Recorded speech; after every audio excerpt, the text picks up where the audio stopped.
Assalamualaikum warahmatullahi wabarakatuh. Apa kabarnya nih teman-temanku semua, para pejuang cuan, pejuang sangkuters, asik ya.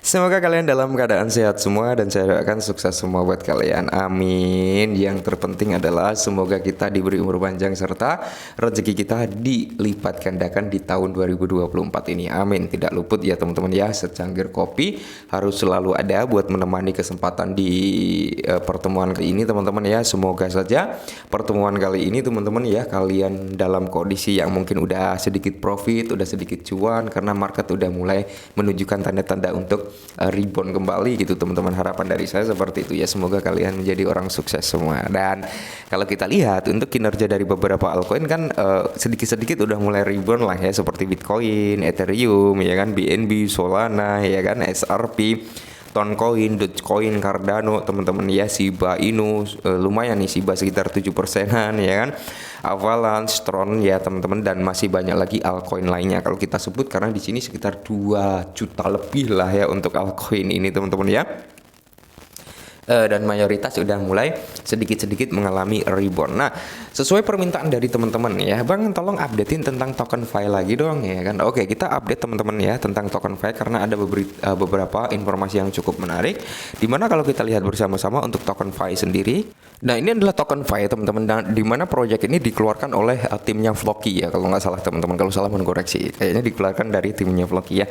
TokenFi ini bergerak di bidang RWA teman-teman, mantap jiwa ya, karena RWA ini narasinya sedang kenceng-kencengnya ini ya, mungkin di tahun 2024 ini cukup kenceng. Nah, untuk TokenFi sendiri teman-teman yang perlu kalian ketahui adalah di mana dia ranknya masih sangat-sangat besar ya, di area 421 urutan via coin market cap. Dan kalau kita mengacu dari segi market capnya ya, masih cukup early juga teman-teman, karena dia masih di area 103 jutaan teman-teman, belum menyentuh di area 1 billion dollar ya. Ini masih potensinya cukup tinggi juga kalau menurut saya pribadi, apalagi ada informasi yang cukup menarik teman-teman ya. Nah, kalau kita berbicara tentang circulating supply-nya, memang dia baru sekitar 10% untuk supply-nya ya. Jadi maksimal supply-nya sekitar 10 billion teman-teman, dan total supply-nya di mana? Ya tetap di 10 billion gitu teman-teman ya.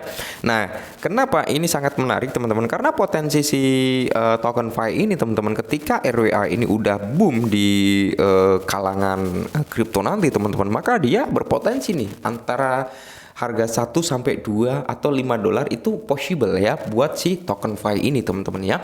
5 dolar, 10 dolar itu possible untuk TokenFi ini teman-teman ya. Kita lihat saja karena di sini ada yang menarik buat teman-teman ya. Dia belum masuk ke platform seperti Binance, Coinbase, Kraken, dan bursa-bursa besar lainnya belum masuk teman-teman. Jadi potensinya masih ada.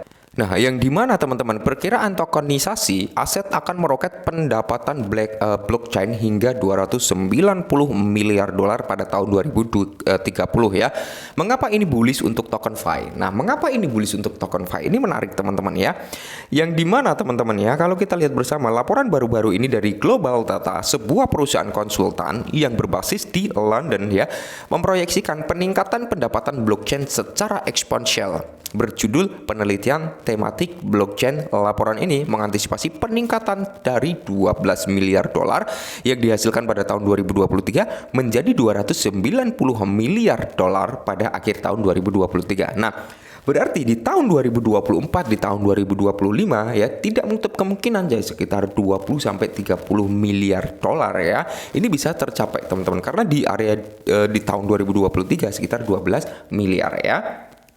Nah, secara statistik ini mewakili pertumbuhan lebih dari 2000%. Tidak diragukan lagi, proyek teknik tokenisasi telah meledak baru-baru ini dengan banyak yang mencapai 300% atau lebih dalam sebulan terakhir. Nah, dari proyek seperti ATMR dipicu oleh beberapa bank dan institusi seperti BlackRock yang terjun ke dunia tokenisasi. Nah, menarik ya teman-teman ya. Bagi yang belum tahu, tokenisasi dapat membuka jalan bagi pasar yang lebih lancar dan luas sehingga memudahkan orang untuk berinvestasi dalam aset yang biasanya tidak terjangkau oleh banyak orang. Sebuah pendekatan yang dikembangkan oleh perusahaan saudara Floki yaitu TokenFi teman-teman ya. Yang dimana kembali melaporkan yang menyarankan perubahan dalam penerapan teknologi blockchain karena semua alasan yang baik. Data dari Global Data menunjukkan adanya pergerakan dari penerapan dalam kasus-kasus pengguna yang muncul dan beragam keintegrasinya ke dalam aplikasi praktis di dunia nyata. Nah, jadi sebenarnya gini teman-teman ya, banyak sekali token-token RWA ya, bukan hanya token FI aja teman-teman. Kalian bisa cari di CoinMarketCap ya, sektor RWA itu banyak teman-teman ya.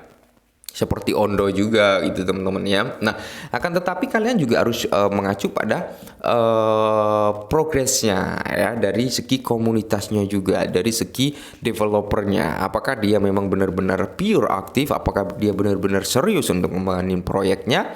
Dan yang satu lagi teman-teman, untuk mencapai kelipatan yang cukup mantap jiwa dalam artian adalah keuntungan berkali-kali lipat, kalian juga harus melihat dari pasokannya juga, kalian juga harus melihat dari market cap-nya juga teman-teman, seperti itu. Semakin kecil market cap-nya, semakin aktif developernya, maka di sini teman-teman ya, potensi untuk ledakan itu tinggi. Contohnya kayak token FI ini market cap-nya masih kecil sebenarnya Kak. Coba aja kita dapat di area market cap 50 juta, udah luar biasa ya. Saat ini market cap-nya baru di area berapa? 100 jutaan teman-teman ya. Kita bisa mengira ketika token FI ini bisa menyentuh di area 1 billion market cap, ya kita akan melihat harga daripada token FI ini melambung cukup signifikan ya.